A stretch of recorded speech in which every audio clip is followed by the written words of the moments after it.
Salut tout le monde et bienvenue dans Café Crime, le podcast où on explore les histoires criminelles qui font jaser au Québec et ailleurs. Je suis Amy, votre hôtesse de 18 ans, étudiante en sciences humaines au Cégep. Ensemble, on va plonger dans des récits captivants, des enquêtes troublantes et des mystères qui vont vous tenir en haleine. Préparez votre café, installez-vous confortablement et laissez-vous emporter dans l'univers fascinant du True Crime. Alors, prêt à découvrir le côté sombre de notre monde?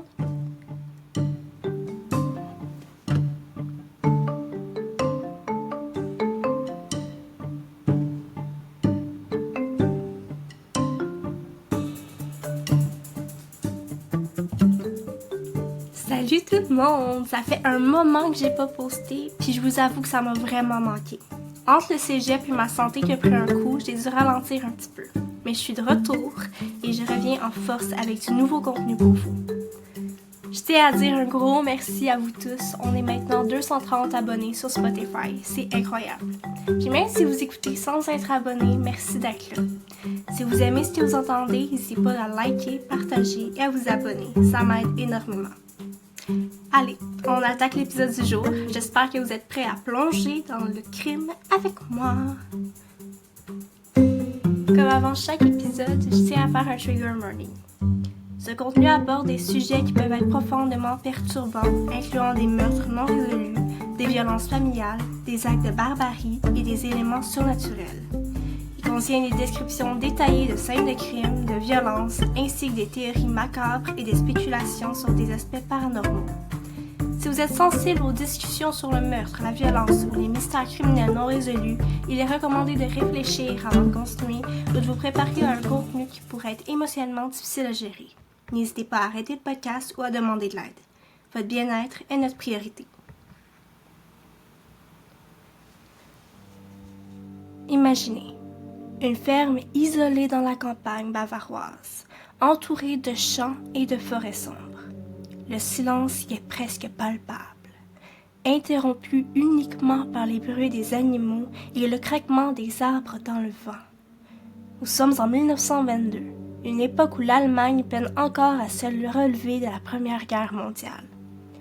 Les tensions sociales sont vives et la pauvreté touche une grande partie de la population. Dans cette atmosphère lourde, une famille vit recluse à Hinterkaifeck, une ferme située à quelques kilomètres du village le plus proche. Mais, en avril de cette même année, cette ferme deviendra le théâtre d'un des crimes les plus horrifiants et mystérieux de l'histoire. Une famille entière massacrée avec une violence inouïe. Pas de témoins, pas de mobile clair et un tueur qui semble avoir disparu sans laisser de traces. Aujourd'hui, je vais vous raconter cette histoire dans ses moindres détails. Nous allons plonger dans la vie des victimes, les pistes de l'enquête et tenter d'approcher l'esprit du tueur. Pour comprendre cette tragédie, il faut d'abord s'intéresser à la famille Gruber et à leur quotidien. Andreas Gruber, le patriarche de 63 ans, était un homme dur, autoritaire et peu apprécié dans le village. Il avait une réputation sulfureuse. On le disait violent avec sa famille et manipulateur avec ses voisins. Mais ce qui choquait le plus, c'était les rumeurs d'inceste. Andreas aurait entretenu une relation forcée avec sa fille Victoria Gabrielle, une relation connue de tous mais ignorée. Victoria était veuve. Son mari, Carl Gabriel, était mort pendant la Première Guerre mondiale, bien que certaines rumeurs laissent entendre qu'il aurait survécu et serait devenu un déserteur. Il avait 2 enfants, Casilia, 7 ans, et une petite fille vive et curieuse, et Joseph, un garçon de 2 ans dont l'identité du père était un mystère.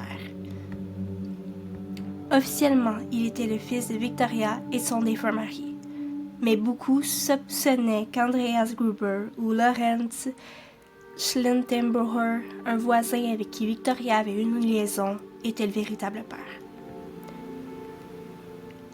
La mère de Victoria, Casilia Gruber, âgée de 72 ans, complétait ce tableau familial.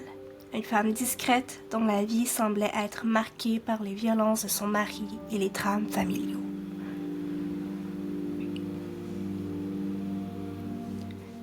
La ferme d'Interkefek n'était pas qu'un lieu de travail, c'était aussi une prison pour cette famille. Andreas régnait un maître absolu et les disputes entre les membres de la famille étaient fréquentes. Victoria semblait être la seule à vouloir s'échapper de cette vie. Elle avait déjà envisagé de quitter la ferme avec ses enfants. Mais pourquoi restait-elle?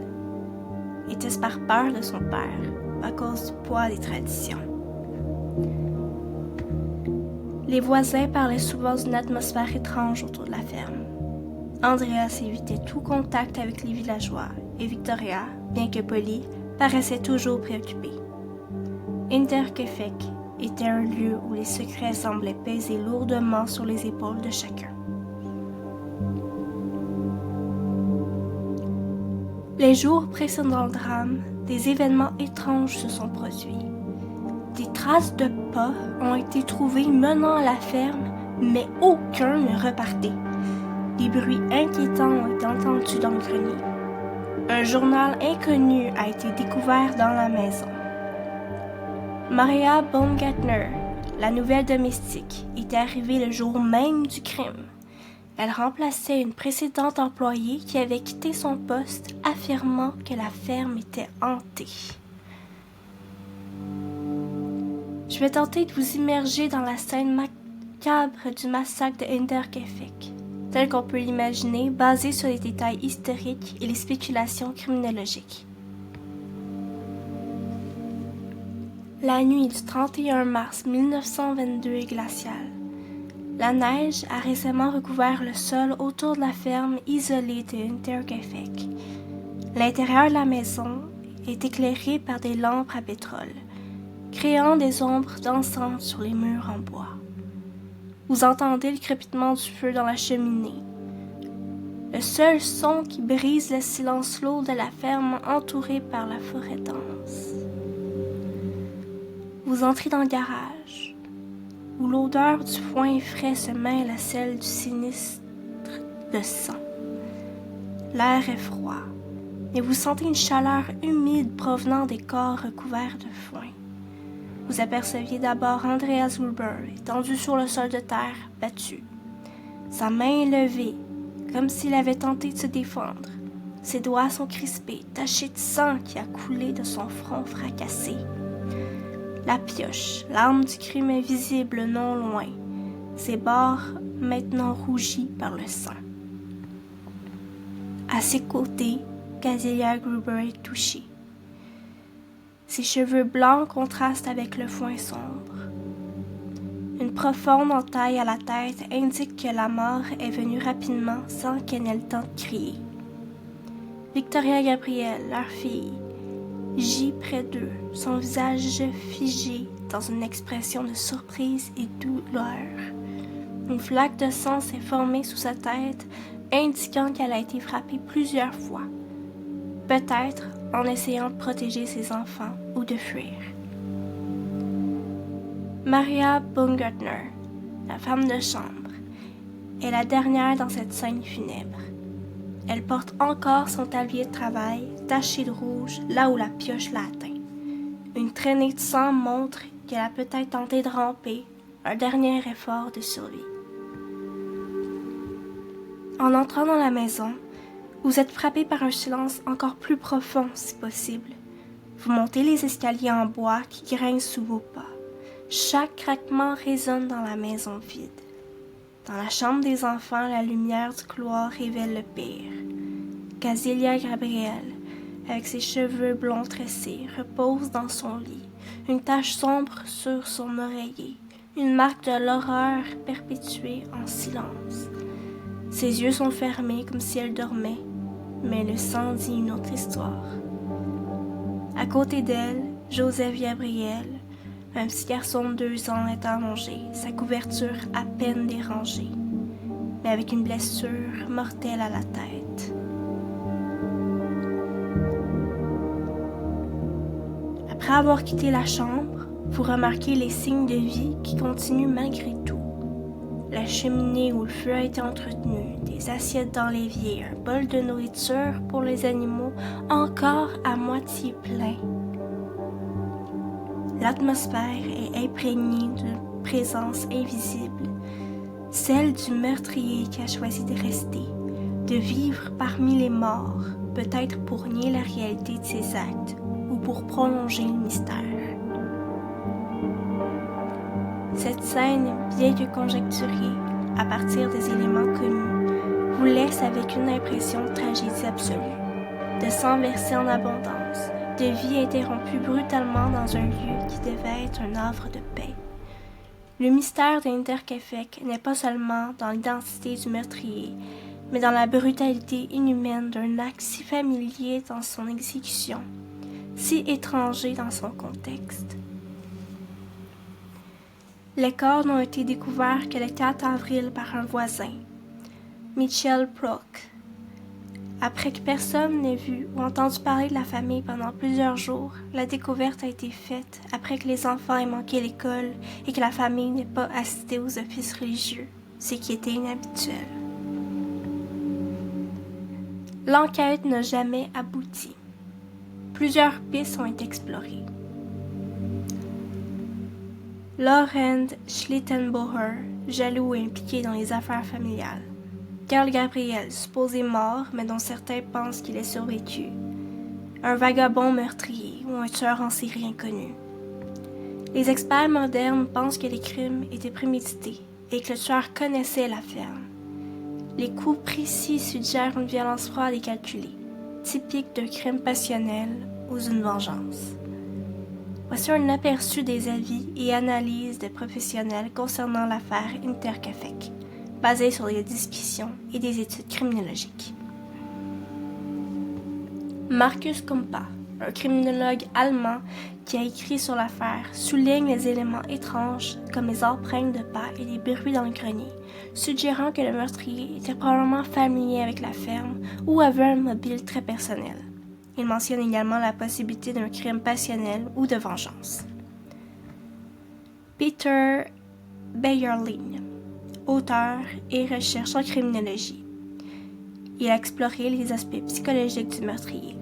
Il propose que le fait que l'assassin soit resté dans la ferme après les meurtres pourrait indiquer une forme de remords ou une tentative de vivre une vie normale post-crime, ce qui est rare mais pas inédit dans les cas de meurtre. Dr. Werner Weber, un expert en criminalistique, a réévalué les preuves disponibles à l'époque. Il a noté que la manière dont les corps ont été placés et couverts suggère une certaine humanité ou culpabilité de la part du meurtrier, bien que cela soit qu'une hypothèse basée sur le comportement post-murder. L'Académie de police de Fürstenfeldbruck, en 2007, ils ont tenté de réexaminer l'affaire avec des techniques modernes en criminologie. Leur conclusion était que bien que de nouvelles approches pourraient offrir des perspectives différentes, les preuves disponibles ne permettent pas de désigner un suspect de manière concluante. Dr. Friedrich R., psychologue spécialisé dans les comportements criminels, a suggéré que le meurtrier pourrait avoir souffert d'une forme de psychose ou de dissociation, permettant l'exécution des meurtres suivis par une vie normale dans la ferme. Il met en avant la possibilité d'une motivation profondément personnelle, peut-être liée à des rancœurs ou à des secrets familiaux.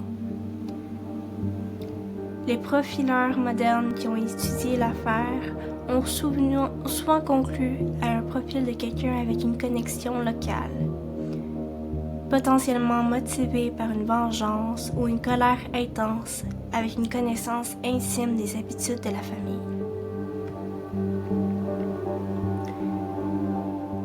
Karl-Heinz W. a étudié comment l'affaire a été traitée avec les cultures populaires allemandes, notant que l'absence de résolution a permis à l'histoire de devenir une sorte de légende urbaine, alimentant des spéculations et des théories de conspiration.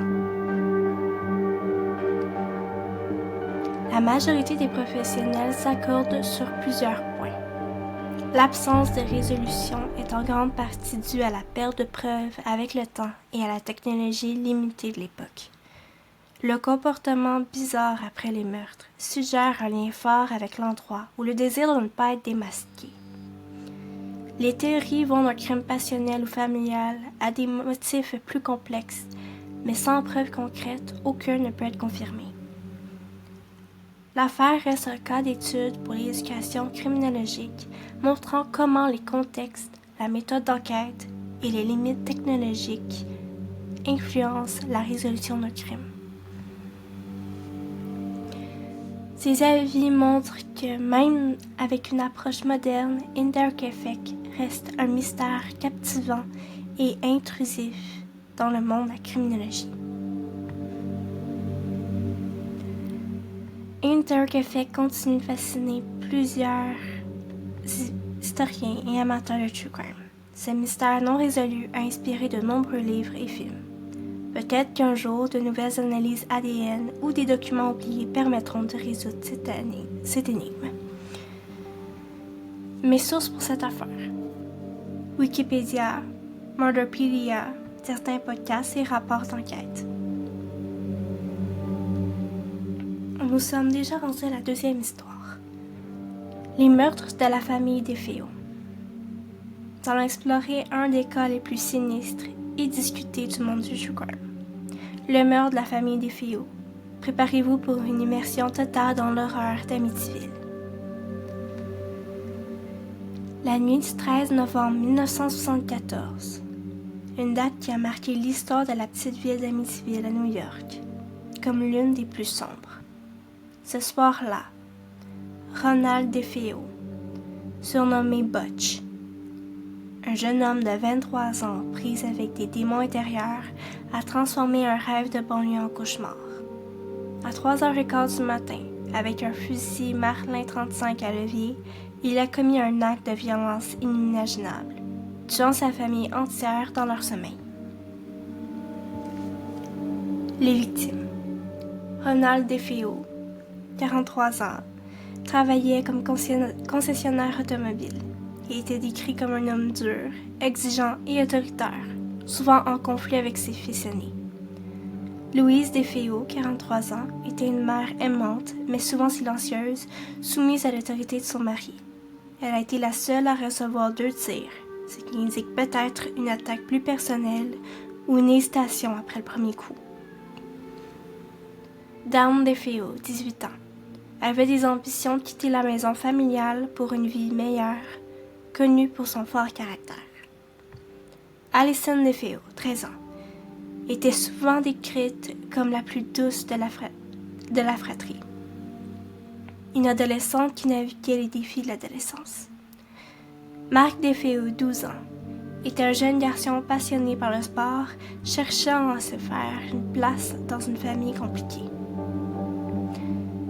John DeFeo a seulement 9 ans, sa vie écourtée avant même qu'elle ait pu vraiment commencer à la vivre.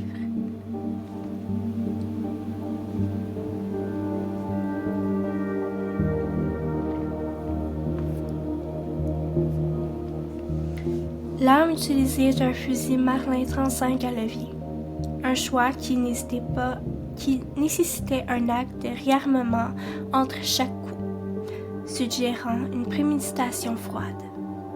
DeFeo a parcouru la maison, entrant dans chaque chambre pour exécuter ses proches, un par un, sans éveiller le reste de la maison. Une démonstration de la profondeur du silence qui a enveloppé cette nuit infâme. L'absence de bruit audible de l'extérieur défie la compréhension. La maison elle-même, avec ses portes capitonnées et ses murs épais, a joué un rôle dans ce silence macabre. La tranquillité nocturne d'Amityville a également contribué à ce que personne n'ait été alerté par les coups de feu. Il y a même des spéculations sur l'utilisation de sédatifs pour assurer que les victimes soient profondément endormies. Butch DeFeo était aux prises avec des problèmes de drogue, des relations tendues avec sa famille et des accusations d'abus, bien que ces derniers n'aient jamais été confirmés légalement. Sa personnalité était marquée par l'instabilité avec des comportements violents et des excès de colère régulièrement rapportés. Les motivations de DeFeo sont un nœud complexe de théories. On a parlé d'une vengeance pour des abus présumés, une tentative de s'emparer de l'héritage familial, des troubles mentaux qui auraient poussé DeFeo à agir sous l'influence d'hallucinations ou d'une psychose. Après avoir perpétué ses actes, DeFeo a tenté de manipuler la réalité en inventant des histoires sur un étranger ou une conspiration mafieuse. Il a même essayé de créer un alibi en prétendant être au travail au moment des meurtres. Mais son subterfuge n'a pas tenu face aux preuves et à sa confession ultérieure. Cette nuit d'automne a non seulement coûté la vie à 6 personnes, mais a déclenché une fascination mondiale pour l'horreur qui s'est déroulée derrière les murs de ce qui allait devenir connu sous le nom de la maison d'Amityville, engendrant des histoires de hantises, de films d'horreur et une obsession culturelle pour des détails de ce crime brutal. Après avoir commis ces actes impensables, Butch DeFeo a orchestré une tentative de dissimulation aussi audacieuse qu'inefficace. La nuit des meurtres, le 13 novembre 1974, après s'être assuré que sa famille gisait morte, DeFeo a quitté la maison familiale située au 112 Ocean Avenue, Amityville, New York, pour se rendre au Harrisburg, un établissement local où il était connu. Au bar, il a commencé à semer les premières graines de son alibi. Avec une urgence feinte, il a dit à ceux qui l'entouraient « Vous devez m'aider. Je crois que ma mère et mon père ont été abattus. » Cette déclaration a immédiatement suscité l'intérêt parmi ses amis et voisins, qui ont décidé de suivre DeFeo, de retour chez lui pour vérifier ses allégations. Un groupe composé d'amis et de voisins a suivi DeFeo jusqu'à la maison. En arrivant, ils ont découvert ce que DeFeo savait déjà, la scène d'un massacre familial. Le corps de Ronald, Louise, Dawn, Allison, Mark et John étaient là, dans leurs lits respectifs, chacun portant les marques d'une mort violente par balle. La surprise et l'horreur furent palpables parmi les premiers arrivants. DeFeo avait prétendu avoir été au travail au moment des meurtres, mais les incohérences dans son histoire ont rapidement émergé. D'abord, il était étrange qu'il n'ait pas appelé la police immédiatement après sa prétendue découverte. En outre, ses collègues ont confirmé qu'il avait quitté son travail plus tôt que d'habitude ce jour-là. Il n'y avait pas de témoins pour corroborer sa présence au travail au moment précis des meurtres. La police, alertée par la situation, a rapidement pris en charge la scène. L'enquête initiale a révélé des éléments qui contredisaient l'histoire de DeFeo. Des traces de poudre sur ses vêtements, l'absence de signes d'infraction ou de lutte dans la maison, et des armes non enregistrées trouvées chez lui. Sous interrogation, DeFeo a d'abord maintenu son histoire d'un tueur inconnu, mais la pression de l'interrogatoire, combinée aux preuves physiques, a finalement conduit à ses confessions. Les confessions de Butch ont évolué avec le temps. Il a commencé par parler d'un complot mafieux, puis a changé pour dire qu'il avait entendu des voix lui ordonnant de tuer, une défense qu'il a utilisée pour plaider l'insanité lors de son procès. Cependant, les preuves physiques et les témoignages ont peint un tableau plus complexe, suggérant une préméditation plutôt qu'un acte impulsif sous l'influence de l'insanité. La découverte des corps par les voisins et amis et la confession finale de Butch ont non seulement révélé la vérité macabre derrière ces meurtres, mais ont également déclenché une série d'événements qui allaient transformer l'adresse de 112 Ocean Avenue en un symbole de terreur, attisant la curiosité et l'horreur du public et alimentant des mythes et des légendes sur la maison d'Amityville.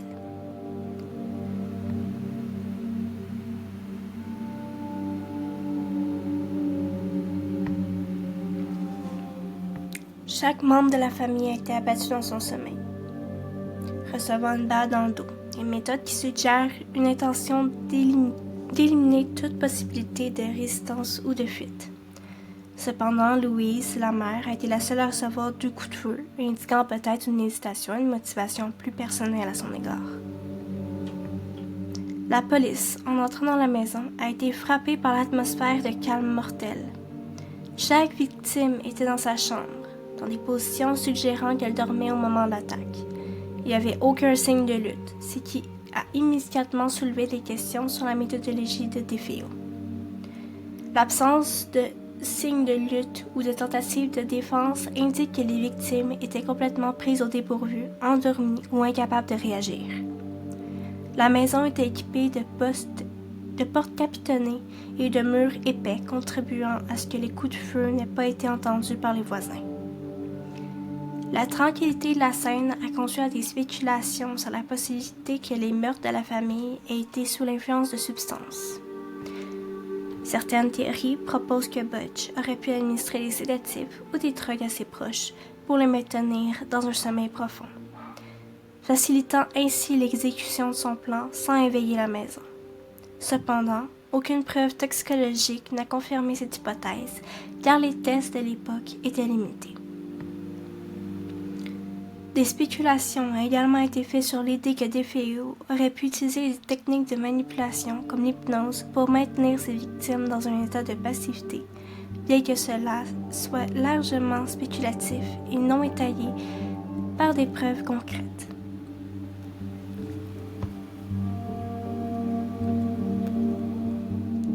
La police a collecté des preuves cruciales sur place, des douilles correspondant au Marlin 35, des traces de poudre sur les vêtements de Butch et l'absence de signes d'effraction, renforçant l'idée d'une attaque interne. L'analyse balistique a confirmé que toutes les balles provenaient de la même arme.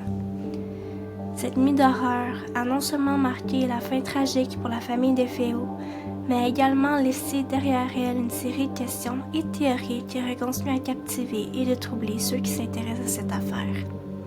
La précision des tirs, le silence mortel et l'absence de lutte forment un tableau de préméditation et de calcul froid, rendant les détails du crime encore plus glaçants lorsqu'on les examine de près.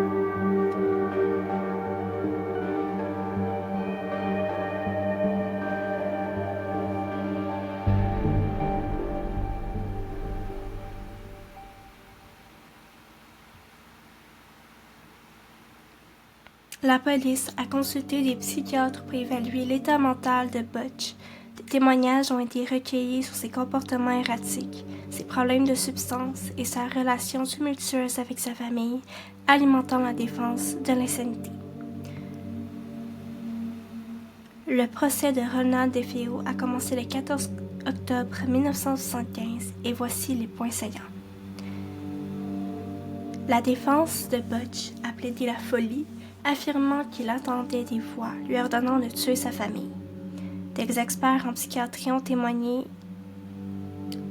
certains soutenant qu'il souffrait de schizophrénie ou d'un trouble psychotique, tandis que d'autres ont réfuté l'idée, suggérant un trouble de la personnalité antisociale. Des voisins, des amis et des collègues de travail ont témoigné, peignant un portrait de DeFeo comme quelqu'un de colérique et instable. On a entendu parler des tensions familiales, de l'abus présumé de substances et des différends financiers. L'accusation a construit son cas autour de la préméditation et la capacité de Butch à distinguer le bien du mal. Ils ont souligné des incohérences dans ses récits, la préméditation suggérée par l'utilisation d'une seule arme pour tous les meurtres et son comportement après les crimes qui ne correspondait pas à celui de quelqu'un ayant agi dans un état de psychose. Après un procès de plusieurs semaines, le jury a rejeté la défense de l'insanité. Le 21 novembre 1975, DeFeo a été reconnu coupable de 6 chefs d'accusation de meurtre au second degré. Il a été condamné à 6 semaines de prison à perpétuité qui a purgé consécutivement.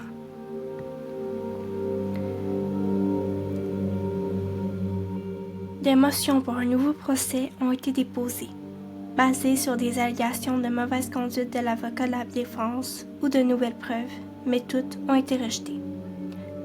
Butch a changé plusieurs fois son histoire au fil des années, tentant de faire valoir des arguments pour un nouveau procès ou une révision de sa condamnation. L'affaire a mis en lumière les défis de la défense de l'insanité, influençant des discussions sur la compréhension et le traitement des troubles mentaux dans le système judiciaire. L'affaire est devenue un phénomène culturel, inspirant des films, des livres et des débats sur la nature de la justice et les phénomènes de la maison hantée d'Amityville. Cette enquête et ce procès ont non seulement abouti à la condamnation de DeFeo, mais ont également laissé une empreinte durable sur la criminologie, la psychiatrie légale et la fascination du public pour les histoires de crimes et de mystères.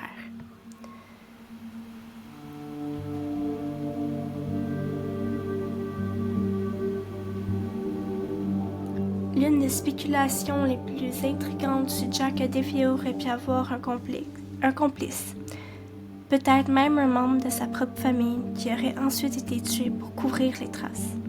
Cette théorie a été alimentée par l'absence de lutte et la précision des tirs, mais aucune preuve n'a jamais été trouvée pour la corroborer. Butch a affirmé entendre des voix, ce qui a conduit à des théories sur une possible possession démoniaque ou une psychose sévère. Cette défense de l'insanité a été largement discutée avec des experts en psychiatrie divisés sur la véracité de ces affirmations. Certaines spéculations se sont concentrées sur l'idée que DeFeo aurait pu droguer sa famille pour les rendre incapables de se défendre, mais aucun test toxicologique n'a confirmé cette hypothèse. Une des premières explications données par DeFeo était celle d'un complot mafieux contre sa famille. Bien que cette théorie soit largement considérée comme une tentative de détourner les soupçons, elle a ajouté une couche de mystère à l'affaire. L'histoire des meurtres de DeFeo a profondément marqué la culture populaire, engendrant une multitude de médias. Le livre de Jay Hanson, publié en 1977, basé sur des prétendues expériences paranormales des Lutz, les nouveaux propriétaires de la maison, a propulsé l'affaire au-delà du simple fait divers criminel pour en faire une légende d'horreur. Le livre a été adapté au cinéma à plusieurs reprises, la première fois en 1979, créant une franchise énorme. Plusieurs documentaires ont exploré l'affaire sous différents angles, de la psychose criminelle aux aspects légaux et paranormaux. Des séries comme Unsolved Mystery et Ghost Adventure ont consacré des épisodes à Amityville, mélangeant faits et fiction pour capturer le public. De nombreux auteurs ont écrit sur l'affaire, offrant des analyses, des hypothèses et des récits personnels. Des livres comme High Hopes, The Amityville Murder, de Gerald Sullivan et Harvey Aronson, donnent des perspectives supplémentaires sur la vie de DeFeo et les événements qui ont suivi. La plateforme a vu naître des centaines de vidéos et d'épisodes de podcasts dédiés à l'exploration de l'affaire, souvent avec des interviews de proches, d'experts ou d'investigateurs qui ont regardé de plus près chaque aspect de l'histoire.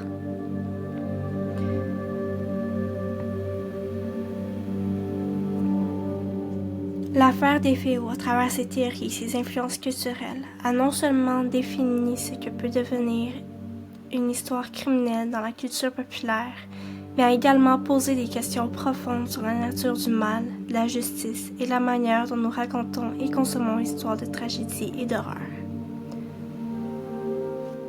Les meurtres de la famille DeFeo, commis le 13 novembre 1974, ne sont pas seulement un chapitre sombre dans les annales criminelles. Ils représentent une intersection complexe entre la violence humaine, la psychologie, la justice et la culture. Les actes de Ronald Butch DeFeo soulignent d'innombrables questions sur la nature de la violence familiale, les effets de l'abus potentiel, la toxicomanie et la santé mentale.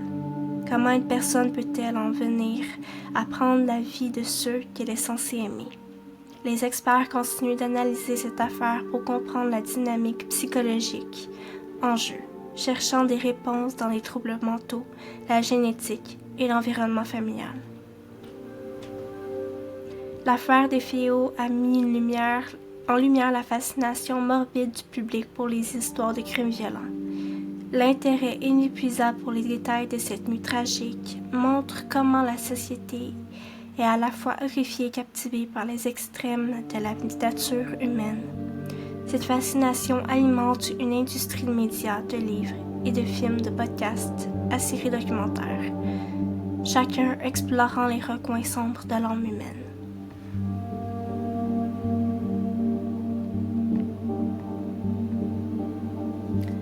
Mes sources pour cette histoire sont les livres comme The Amityville Horror de Jensen pour le contexte culturel et I Hope the Amityville Murder par Gérald Sullivan et Harvey Aronson pour les détails sur l'affaire. Des articles de journaux de l'époque, notamment dans des publications comme Newsday pour des faits liés à l'enquête et au procès. Des documentaires et émissions TV qui ont couvert l'affaire, offrant des perspectives sur les aspects criminels et paranormaux. Et certains podcasts de True Crime qui ont analysé l'affaire, souvent en apportant des interviews et des discussions d'experts.